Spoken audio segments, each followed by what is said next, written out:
Defunding the police changed their minds. We saw last month 2 of those Democrat lawmakers being carjacked. Fortunately, okay, one in Philly, one in Chicago. And now we see Cori Bush, liberal Democrat from St. Louis, Missouri, saying on Twitter that her car was hit with bullets. Her car was shot. No one was in it, fortunately. But will these lawmakers change their tune? The harsh truth is we need these lawmakers to be victims. We need them to understand when the worst situation possible hits them. And then they could turn around and say, wow, maybe this is an issue. Maybe I need to wake up tomorrow and do my job and start changing things for the better. That's how it's going to happen. That's New York Police Department Sergeant Joseph Imperatrice, and he's also founder of Blue Lives Matter in New York City. And apparently he is fed up with all of this defund the police talk. And maybe the only way that these Democratic lib lawmakers can find themselves out of this bad argument is if they find themselves at the end or victims of some violent crime. Now, he wasn't done there. He continued on. Let's listen more. And I'm not praying that any of these people get hurt or harmed, but they need to see it firsthand how bad the streets really are. Joe, we of course would never wish any harm whatsoever on any American, let alone a politician that we disagreed with. But in the instances, we did see 2 instances of carjacking where fortunately everyone was okay. Maybe it will change their minds. Who knows?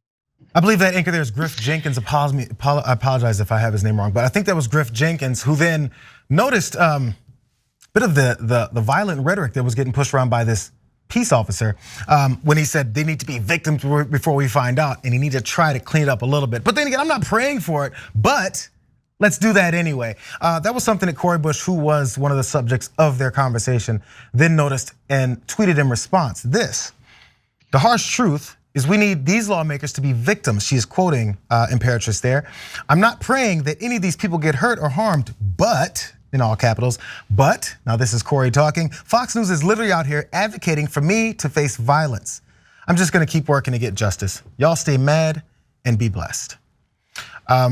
So we're gonna get to a lot of the holes in that guy's argument, but first, I wanna just bring up the fact that for some reason, why is it that people who are supposed to be fighting crime or limiting violence, this they preach that they do, are instead asking for it to be carried out on certain people? It's almost like they want to pick and choose who they would like to protect or who they'd like to see be the victims of these things, just so it can propel them. Maybe they can get some more funding. Maybe they can continue to play with more old army weapons to roll through American streets. I'm not sure what the motivation is outside of just pure power. Maybe I'm missing something. What do you guys think? I mean, so the police officer that they had on that segment, if you if you ignore the mild violence advocacy that he's doing, and you try to get a sense of what he actually wants, he's really bad at articulating what he really wants. It's almost like he doesn't really have a plan. He's just trying to ruffle feathers. He's sort of saying, okay, people need to be made safe. Made safe. How? Like how is he proposing that cities become safer? My second thing is, the conservative stereotype that is false is that urban areas are these crime-ridden cesspools, but it's also the stereotype that urban areas vote for Democrats. So aren't we already victims of crimes by that logic? Like, don't we already live in the crime-ridden cesspools? We should already know. Make it make sense. I don't understand. Totally. Yeah, the other thing, and I totally agree with what you said, is that like defund the police at this point, which I guess it wasn't a very popular term, it wasn't the right messaging or however you want to put it. It wasn't about it's not the same as saying abolish the police. The idea was that you were going to reappropriate funds that are being like an overbloated police budget that has militarized weaponry that apparently is getting bad outcomes both for police officers and the citizens. Why not redirect some of that money into programs that are actually going to help people, programs that will involve, say, counselors who arrive for checkups or stuff like that. On top of which, do you need to be an empath to understand that like someone is suffering? That's a bad thing. I don't get what's the logical conclusion to that? Every single person has to live in abject poverty before they can look at that and be like, that's probably not a good thing. That doesn't produce the outcomes we want in society. Well, yeah, I'm glad you point out exactly what defunding the police would actually look like, because I think it's been purposefully misinterpreted or purposefully pushed on people who would go straight to, unless you support the police, that means that if anyone else says anything different, even if it's as simple as defunding or reallocating funds to other things that would actually help limit crime based on reality, then you can't buy into that. Now, we can maybe see that in maybe some actual facts. So this is from Brookings Institute. About bloated police budgets and how much that really does help.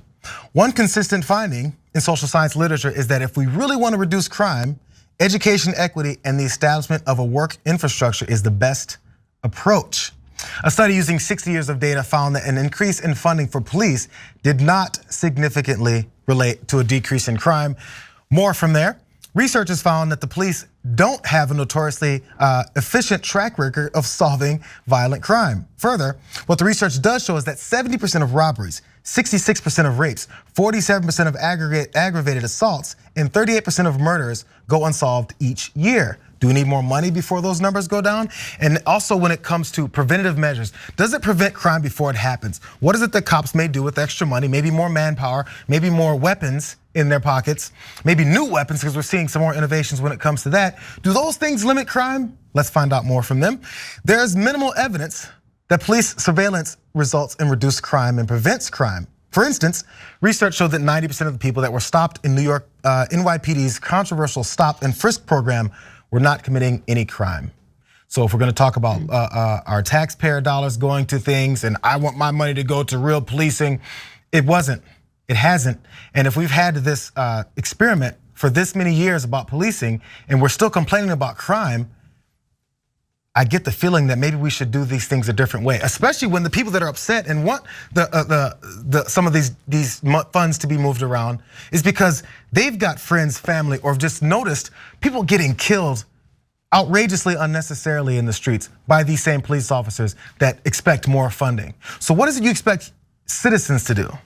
To be like, oh, that's great, yeah, you just shot and killed my family member. I think we should give you some more money. Use my tax dollars to keep funding the people who blatantly and outright say to me, I wish you would experience a little bit more crime, then you'll understand how much you need us. Try to picture any other public servant talking like that. You know, like if a teacher is failing, we do not give them more money. And we do not have teachers going on TV and saying, you know what you need is for your kids to not understand how to do math, because that way, well, it's just like the attitude of police is so singularly wrongheaded. They should be public servants if they're being paid by public funds. And rather than seeing a failure in policing, if there is increases in crime as a indication that they should improve policing, they think it's a sign that they need more money. And that it's so backwards to me. No other job expects that as the result of failure. Well, they do. So you're saying we should militarize teachers? Yes. No, I think not guns, like nunchucks, some like throwing stars. I think you should give teachers non-explodable lethal weapons. Well, that's not controversial. I also wanted to add though, like this is an olive branch, both to like conservatives or libertarians who feel this way. Like if you are, say, like disgusted by homeless people, like it's like, oh, homeless people are overtaking LA, homeless people are overtaking California, I can't stand it.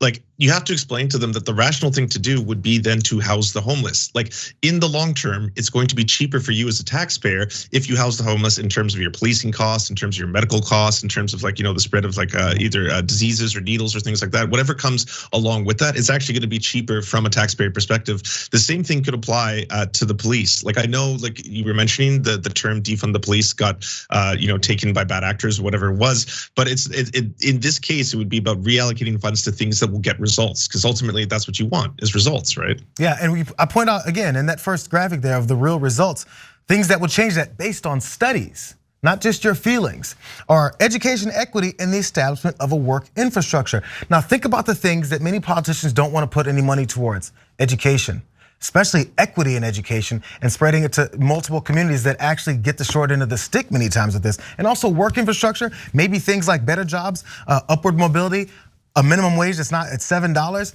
things like that give people more of a piece of society, or at least an interest in pushing things in society, and they're not left out in the cold where everyone is shoving them aside and saying, how dare you be so lazy? Keep working that $7 an hour job and it'll be great for you, because that's just the American way. While they laugh in your face and kick a couple dollars in front of you and expect you to be happy about it.